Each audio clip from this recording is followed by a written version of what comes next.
अस्सलाम वालेकुम नाजरीन, अपनी Q&A की इस दूसरी एपिसोड में हमने सवाल और जवाब के लिए जिस बीमारी को सिलेक्ट किया है वो है एपिलेप्सी यानी मिर्गी।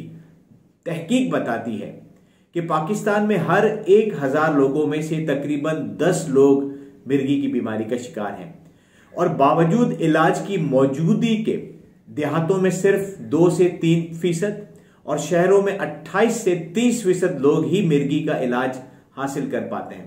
ऐसा क्यों है? इसकी कई वजूहात हैं। ये बहुत ही अहम टॉपिक है। आप जरूर इस वीडियो के कमेंट बॉक्स में अपना सवाल भेजें। बस आपने 3 चीजों का ध्यान रखना है। 1, सवाल सिर्फ मिर्गी के मुतालिक ही पूछें। 2, मुख्तसर और आसान जबान में अपना सवाल करें। आप अपना सवाल उर्दू, सिंधी, पंजाबी और अंग्रेजी जबान में कर सकते हैं। नंबर 3, अपना नाम और शहर का नाम अगर मुमकिन हो तो जरूर लिखें ताकि इन रेफरेंसेस के साथ हम आपका सवाल इस वीडियो में शामिल कर सकें। वीडियो की थंबनेल में सवाल भेजने की आखिरी तारीख लिख दी गई है। इसके 2 हफ्ते बाद इंशाअल्लाह जवाब वाली वीडियो आ जाएगी।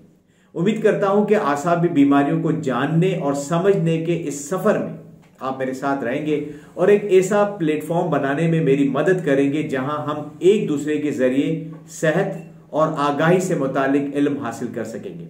आपके सवालात का इंतजार रहेगा। अपना और अपने प्यारों का बहुत ख्याल रखिएगा। अल्लाह हाफिज।